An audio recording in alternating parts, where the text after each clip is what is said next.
Ontem a gente viu o desfecho de uma novela.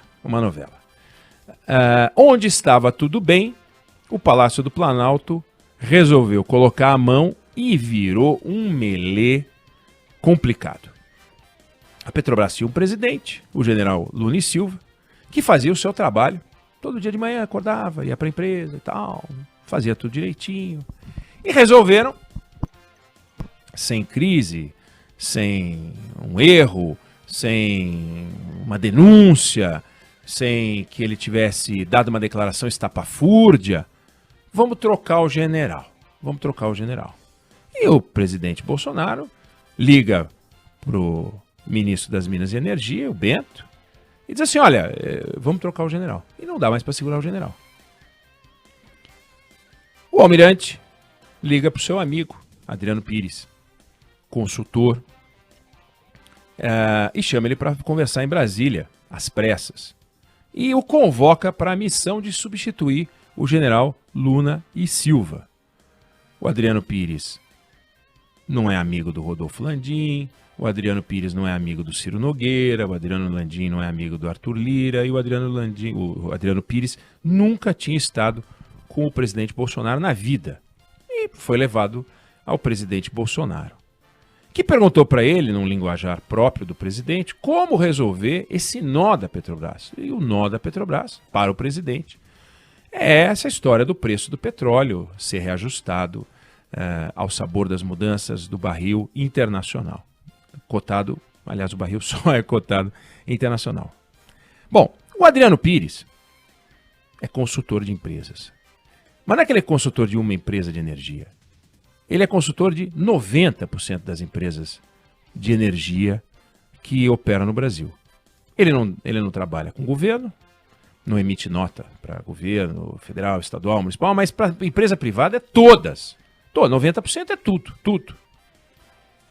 Então, ele foi chamado, e para usar uma analogia, é como você chamar o Mickey para representar um papel infantil num desenho e depois você dizer que ele não pode ser personagem daquele filme porque ele trabalhou na Disney.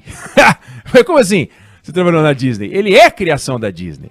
Há 30 anos o Adriano Pires é consultor de empresas. Há 30 anos. Ele foi diretor da ANP. Há 30 anos, a Agência Nacional de Petróleo. Há 30 anos ele é consultor de empresas. E ele deu lá as explicações que ele achava que tinha que dar para o presidente e pegou e telefonou para a Petrobras para perguntar o que eu tenho que fazer. E já recebeu a informação seguinte, vai ser difícil você passar aqui, não passa. Tem que vender a sua empresa. Tem que vender a sua empresa. Bom, vamos esquecer o Adriano Pires. Vamos esquecer o Rodolfo Landim, que foi convidado para ser presidente do Conselho de Administração e que também desistiu, porque ontem o Adriano Pires desistiu, o Rodolfo Landim desistiu de ser presidente do Conselho de Administração. Vamos parar um pouquinho aqui e pensar o que é uma empresa como a Petrobras. Esquece que ela fabrica gasolina, né? Que ela extrai petróleo, enfim. Esquece o que ela faz. Empresa de energia especializada em petróleo, esquece isso.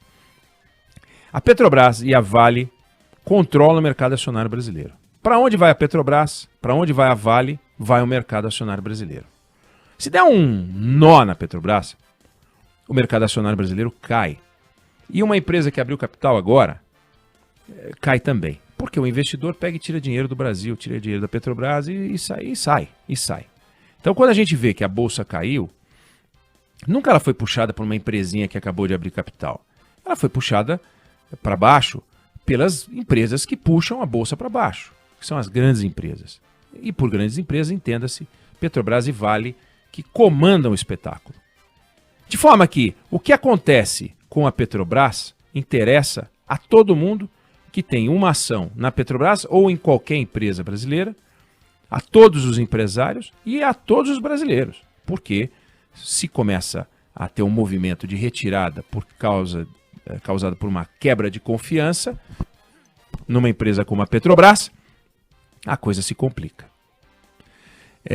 E quando colocaram o nome do Rodolfo Landim e o nome do Adriano Pires, e a área de compliance da Petrobras, a corporação da Petrobras começou a se mexer e começou a dizer que para o Adriano Pires que ele não passaria, e começou a dizer para o Rodolfo Landim que ele não passaria, começou um zum-zum na praça e uma instabilidade. O Adriano Pires começou a olhar que o nome dele estava na boca do sapo, disse, eu não vou botar 30 anos de vida no lixo, desistiu. Viu que o Rodolfo Landim também já tinha desistido, desistiu, e a gente tem um caso inédito de dupla desistência. No mercado acionário americano, para a gente ter uma ideia, o Elon Musk, há coisa de 3 anos, deu uma declaração no Twitter. Ele fez um tweet, hoje ele comprou um pedaço do Twitter, mas ele fez um tweet dizendo o seguinte, que se a Tesla, que é a empresa dele, não fizesse alguma coisa lá que ele queria que ela fizesse, ele iria fechar o capital da Tesla. Uma declaração que ele deu. Ele deu essa declaração, tomou uma multa de 50 milhões de dólares da SEC, que é a CVM americana, e foi proibido de dar qualquer declaração sobre a Tesla sem passar as declarações pelo departamento jurídico da companhia. Ou seja, o dono da empresa, o controlador da empresa não pode falar sem passar pelo controle da companhia. A Petrobras está sendo chamada já a dar explicações para a SEC por causa dessa confusão toda. Você pega uma empresa que está indo bem, você pega uma empresa que não tem um escândalo, você pega uma empresa que dá lucro, você pega uma empresa que está distribuindo dividendos, chama 2 pessoas que podem colaborar, mas que não passaram no crivo da companhia, vamos discutir isso já, e cria uma confusão, porque agora a empresa está acéfala. O que ia sair, vai sair, a Assembleia está chamada para os próximos dias de abril, com a indicação publicada com o nome do Landim e do Adriano Pires, e nenhum dos dois vai assumir os cargos, vão ter que arrumar outros nomes, já tem nomes falados, etc. Tem gente no governo que está feliz com essa situação? Tem. Paulo Guedes, por exemplo, que não gosta do Adriano Pires, é desafeto do Adriano Pires, está adorando essa brincadeira. A corporação não queria o Adriano Pires e o Rodolfo Landim? A corporação não queria o Adriano Pires e o Rodolfo Landim. Agora, faz sentido que nomes sejam apresentados e circulem com este grau de improviso? Ou seja, o ministro das Minas e Energia indica o nome para o presidente da República e depois divulgam os nomes que foram indicados sem nenhuma avaliação anterior para evitar o desgaste e a exposição do nome, para começar dos dois, e da empresa. Cadê a preocupação de proteger a empresa? Cadê a preocupação de proteger as pessoas que estão sendo chamadas? Várias pessoas foram chamadas a integrar o Conselho de Administração nessa composição que teria o Rodolfo Landim como presidente. Pelo menos uma pessoa disse, não vou fazer parte, dado o alto risco de exposição do meu nome. Não quero fazer parte. Negou, pulou fora, ninguém ficou sabendo quem é e tal, porque não era indicação para a presidência do Conselho de Administração. Hoje o presidente do Conselho de Administração, que é chamado de chairman no mercado mundial, manda muito, é um cargo muito importante. Como é importante também o cargo de presidente da empresa, que chama-se no mercado mundial de CEO. É o CEO e o chairman, né, do board, eles adoram falar isso, board member, mas esse é o chairman do board, ok, que é o Rodolfo Landim. Então, o governo conseguiu fazer uma confusão sem precedentes na Petrobras, que viveu confusões no passado por causa de denúncias de corrupção, por causa de corrupção, por causa de denúncias de corrupção e por causa de corrupção. E as corrupções que aconteceram na Petrobras foram justamente provocadas pela total falta de controle na estatal. Absoluta falta de controle na estatal. Tudo dava para fazer. Toda estrepulia dava para fazer. Diretores ladrões, gerentes vigaristas. Era a maioria? Claro que não. Mas a gente viu casos de diretores indicados pelo PT, pelos partidos que hoje apoiam o presidente Bolsonaro, aprontando e roubando. Gente que foi presa, porque roubou na Petrobras. Roubou a Petrobras. Acharam as contas no exterior. Um único gerente tinha mais de 100 milhões de dólares.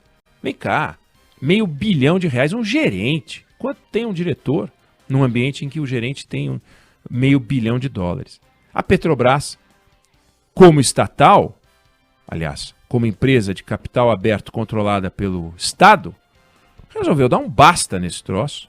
Aprovaram uma lei das estatais absolutamente restritiva, no governo Temer, absolutamente restritiva, e adotaram regras de governança para poder voltar a ser aceita como uma empresa que integre índices, o Instituto Brasileiro de Governança Corporativa, que expulsou a Petrobras, expulsou o Odebrecht. Agora aceitou a Petrobras de volta. E a Petrobras apresentou uma lista de mudanças que ela fez nas suas práticas de governança que é de arrepiar, que virou um negócio exagerado, aonde, a priori, um camarada como o Adriano Pires não tem como ser presidente da Petrobras. Ah, mas ele é vigarista. Então, se ele fosse vigarista, ele teria que estar na cadeia. Não existe uma história de vigarice do Adriano Pires. Mas, como consultor de uma série de empresas, a Petrobras resolveu gongá-lo e a única condição para ele continuar seria vender a empresa dele. Não é vender as cotas dele, não. Vender a empresa. Ele não vai trocar um negócio desse por 8 meses de presidência da Petrobras. Não faz o menor sentido, ainda que isso pudesse ser muito útil para a carreira dele, mas desde que ele tivesse empresa, não faz o menor sentido. E o Rodolfo Landim, óbvio que não deixou de ser presidente da Petrobras porque ele preside o Flamengo. Ele foi convidado já como presidente do Flamengo. Ele já diria, gente, não, porque eu sou presidente do Flamengo. E aqui a gente tem um conjunto de movimentos que é curioso. Será que não cabe? Será que o Rodolfo Landim e o Adriano Pires não foram ingênuos quando viram seus nomes toparem e ir em frente, sabendo que iam tomar pancada na orelha a mais não poder? Será que cabe a palavra ingênuo para um ministro das Minas e Energia que leva um nome sem construir antes, checar antes, verificar antes a viabilidade desse nome? Porque talento não falta ao Adriano Pires, mas viabilidade faltou, tanto é que ele desistiu, ele percebeu que ele não era viável. Não vou passar. E se passar, não vou conseguir presidir a Petrobras. Ele falou, tô fora, cai fora, que isso, pode ser meu amigo, mas tô fora. O Bento, por que não fez essa checagem antes? Aí ele leva para o presidente da República sem checagem nenhuma e o presidente não cobra do ministro uma checagem. Mas escuta, vocês já checaram para ver se passa? Porque senão a gente vai botar o nome do Adriano Pires aí não passa. E não passou, não passou. Ah, mas não passou porque a corporação pode não ter passado pelo motivo que for, o fato é que não passou. Para sorte do Adriano Pires, porque se passasse talvez ele fosse enfrentar um problema ainda maior presidindo a Petrobras. Foi bom para ele. Uma experiência chata, mas foi bom para ele. Agora, é melhor uma Petrobras com esse exagero do lado de cá, gongando nomes como o Adriano Pires e o Rodolfo Landim, ou seja, gongando nomes de pessoas que não são criminosas, são pessoas honestas. O Rodolfo Landim tem lá coisas para explicar.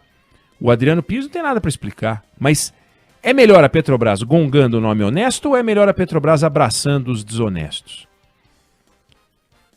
Se a escolha, se a retirada do nome do Adriano Pires, do Rodolfo Landim, abrir as portas da Petrobras para uma figura polêmica, para dizer o mínimo, é um problema. Mas que a Petrobras, este comportamento, estava completamente aberta a todo tipo de patifaria, estava. Está no outro extremo? Talvez esteja no outro extremo. Talvez vá caminhar para um ponto de equilíbrio. É possível que caminhe para um ponto de equilíbrio. Agora, é de se perguntar como é que se vai fazer uma empresa de petróleo que pertence ao Estado e, portanto, tem que usar critérios. É uma empresa de capital aberto e, portanto, tem que usar critérios se não forem critérios objetivos e que, às vezes, engolem o honesto. Citei o caso do Elon Musk, uma empresa privada, ele tomou um toco. A afirmação do Arthur Lira feita, então agora se o Adriano Pires não pode, se o Rodolfo Landim não pode, só arcebispo pode, alguém que não tem nada a ver com o setor de óleo e gás, isso não é verdade. Isso não é verdade. Wilson Ferreira Júnior, oriundo da área de energia, presidiu a Eletrobras, foi um grande presidente da Eletrobras e continua a trabalhar, saiu de lá e continua a trabalhar na área de energia.